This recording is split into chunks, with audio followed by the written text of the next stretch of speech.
कभी सुना है पहाड़ों में एक भूतिया बंगले के बारे में? आज रात चलो, मैं तुम्हें एक ऐसी जगह की सैर कराता हूं जो तुम्हारी रूह कंपा देगी। यह कहानी है हॉन्टेड मैंशन की। एक अंधेरी और तूफानी रात थी जब दोस्तों के एक ग्रुप ने पहाड़ी पर पुराने खाली बंगले को एक्सप्लोर करने का फैसला किया। इस जगह की एक अलग ही कहानी थी। कहते हैं कि यहां इसके आखिरी मालिक एडवर्ड ब्लैकवुड, एक सन की करोड़पति की आत्मा भटकती है। जैसे ही वे पास आए, हवा चली और गेट्स एक भयानक आवाज के साथ खुल गए। क्या हमें सच में अंदर जाना चाहिए?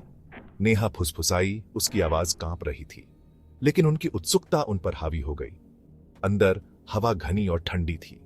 एक बड़ी सीढ़ी ऊपर की ओर जा रही थी जो उन्हें दूसरी मंजिल तक ले जा रही थी। उनके पैरों के नीचे लकड़ी चरमरा रही थी और हॉल में धीमी फुसफुसाहट गूंज रही थी।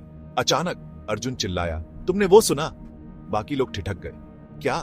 तुमने क्या सुना? राहुल ने पूछा। उसकी आवाज कांप रही थी। अर्जुन ने एडवर्ड ब्लैकवुड के एक पोर्ट्रेट की ओर इशारा किया। पेंटिंग में आंखें मानो उनका पीछा कर रही थीं। फिर तापमान गिर गया।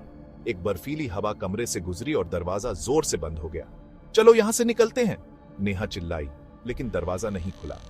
जैसे ही वे एक साथ जमा हुए, उन्होंने एक धीमी फुसफुसाती आवाज सुनी, मेरे घर से जाओ। दहशत फैल गई। वे दालान से भागे, लेकिन एक ऐसे कमरे में पहुंच गए जो उन्होंने पहले कभी नहीं देखा था। बीच में एक धूल भरी पुरानी संदूक रखी थी।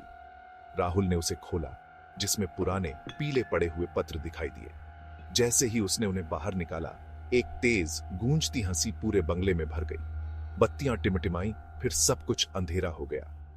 अगली सुबह हवेली फिर से शांत थी।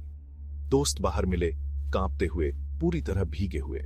उन्होंने उस रात के बारे में फिर कभी बात नहीं की, लेकिन वे उस फुसफुसाती आवाज को कभी नहीं भूल पाए जो उनका पीछा कर रही थी, मेरे घर से जाओ। आज तक हवेली खाली पड़ी है और स्थानीय लोग कहते हैं कि तूफानी रातों में आप अभी भी उन फुसफुसाती आवाजों को सुन सकते हैं जो किसी भी मूर्ख को अंदर जाने के लिए बुलाती हैं।